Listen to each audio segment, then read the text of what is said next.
to Ozzy's Pie. Today we're gonna build a Toyota. That's right, today is Hobbytech CRX2 build day. So this LC70 is going to get built. I've got my able assistant Luke with me. Say hello, Luke. Hello. And he's going to help me get all the parts ready so we can get this build on the road and eventually be able to test out the Hobbytech CRX2. So the first thing we're going to do is get the instructions out. There you go, Luke. And should we empty the box? Yeah. Okay.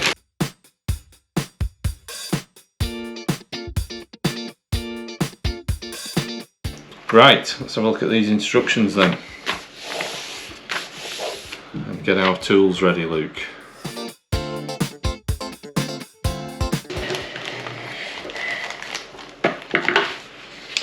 Now, one thing I would recommend is a little magnetic tray for keeping your screws on, and potentially other parts. Saves them disappearing off into the distance. So, differentials, front and rear. Ah, right, so they want that bushing gluing into there. Now, why they want it gluing, I do not know. Seems a bit strange. I guess just so it's not wearing away this differential housing. Now, I'm not completely convinced that gluing it is the best idea, so what I'm going to do, I'm just going to put a little bit of red thread lock on there so it's going to be stuck firmly, but if I ever do need to get it out, I've still got half a chance. If I super glue that in, it's gone for good. So that will hold. Just 2 tiny drops of thread lock will just hold it in position. It's just to stop this bushing spinning and wearing out the differential housing. So it really doesn't need much. Doesn't need anything very permanent. Always good to have some blue roll handy. I don't know what you have in the States. Do you have blue roll? Or is it a very British thing? I know that in continental Europe there's still blue roll around. No idea about the States.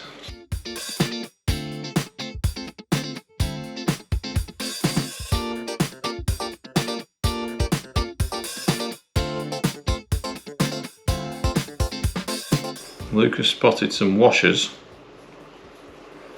that aren't on the instructions. They're very, very thin, aren't they, Luke? Yeah. Now, there's not a mention of those in here.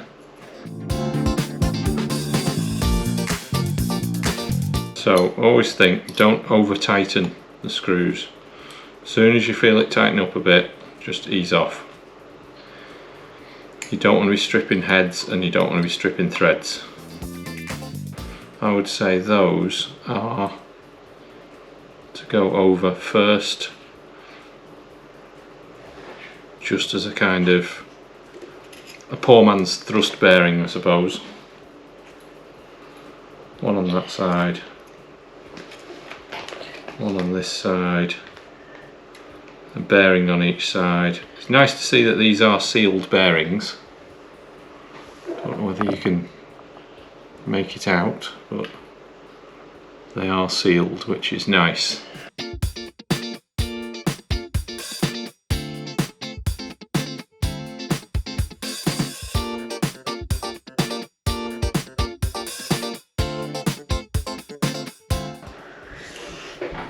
Got our differentials made. Bag A2. Got our axle housings. Design in France. I do like that the screws are with the bag and not just in a big screw bag. This is much, much nicer. Right, so just checking, they are exactly the same. And the instructions do just say front and rear differential must be assembled opposite direction. So it's just which way round we put the actual differential in there, of course. So we've got red for thread lock, orange for transmission grease. Now I have to say, they could have chosen some colours that were a bit different. but never mind. Now this is saying don't grease, it only wants that bevel gear greasing, but if we do pack a bit in there, it should make a bit better longevity for those gears.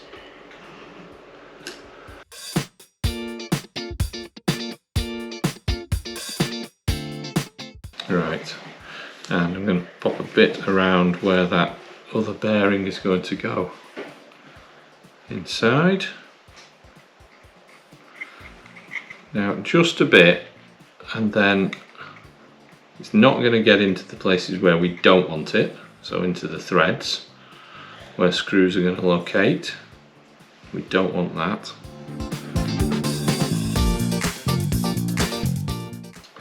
These transmission shafts.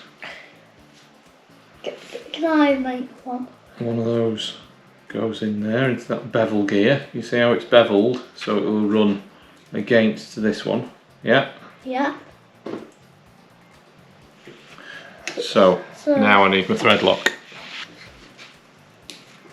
So I'm not going to use the thread lock that comes with it because I've got my own going, so why would I not use it? Let's get a bit inside this thread.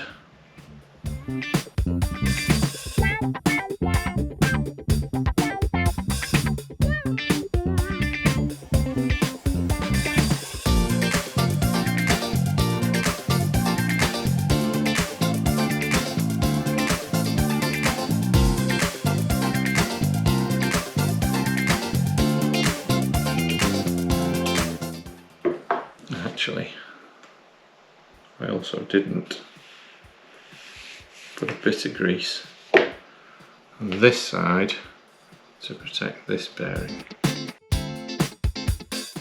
Just a smidge.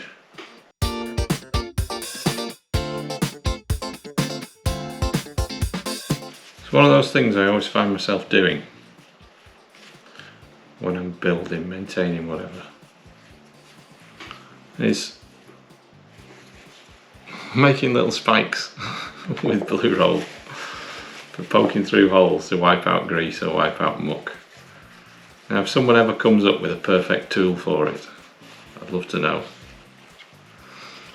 But those are ready now to accept these bevel gears. Then the diff in. Oh, we'll put a bit of grease around this before we put it in.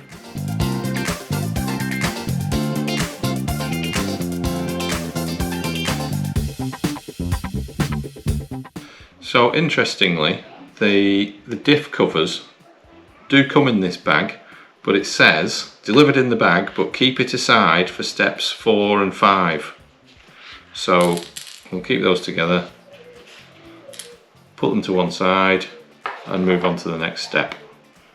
Right, so on to bag 3. Thank you, Luke.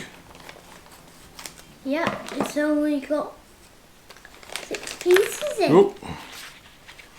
Remember, open things over your magnetic tray. Right. Yeah, it's only got 6 things. So these are the hub carriers. So let's just check. This is for the front. Okay, so straightforward.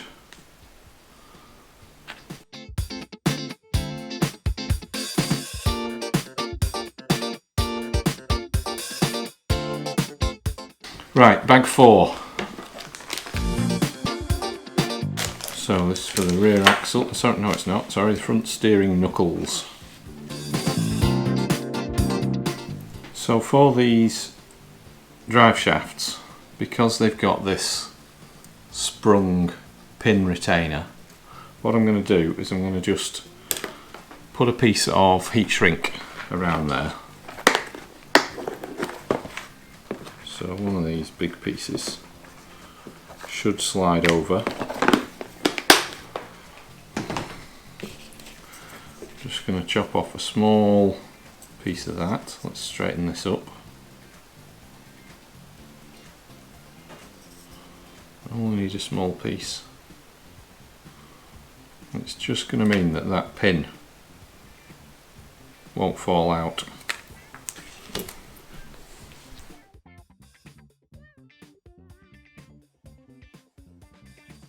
So there we go, just a bit of heat shrink on there, doesn't need much, and it should just help those pins to stop falling out.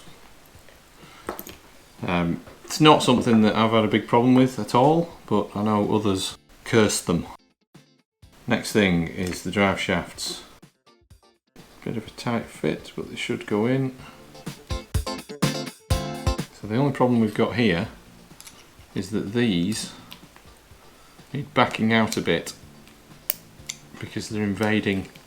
There we go, just one of those backed out.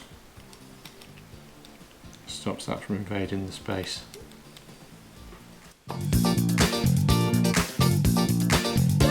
Right, drive shafts in.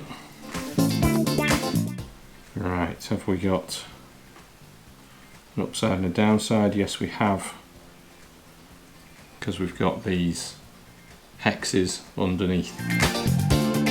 Now again, I'm just going to put a little bit of grease around here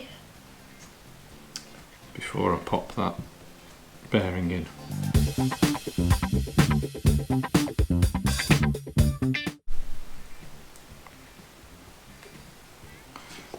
This one here with the hexes underneath, then the hub carriers, or the knuckles going onto the hub carriers. Don't over tighten these. Now some people would tell you put thread lock on anything. If you're going into plastic, you don't need thread lock. If you've already had them on and off and on and off and on and off and the threads are getting ruined in plastic, then okay, you might consider it then. But on a brand new kit, no chance. So that's nice and free, not too much extra strain on the steering.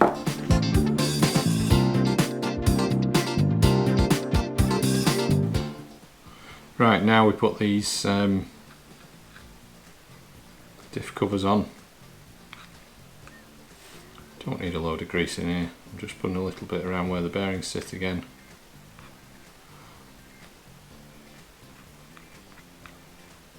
You know, I've certainly had times where I've put plenty of extra grease on the diffs and anywhere really, but looking at this, the tolerances seem very, very good. So I just don't need it.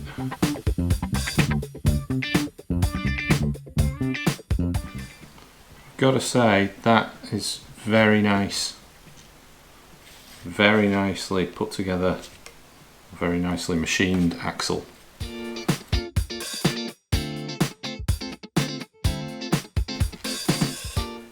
Right, that feels fine. So that's the front axle. Leave those for the cover of the back one. Put those in one corner. Right, bag 5. We got that, Luke? Yeah. Super, thank you.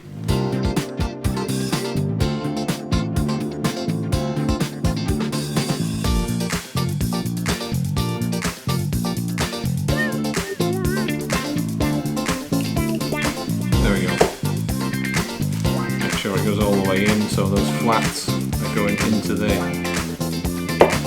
diff locker block, and then those can go over the ends.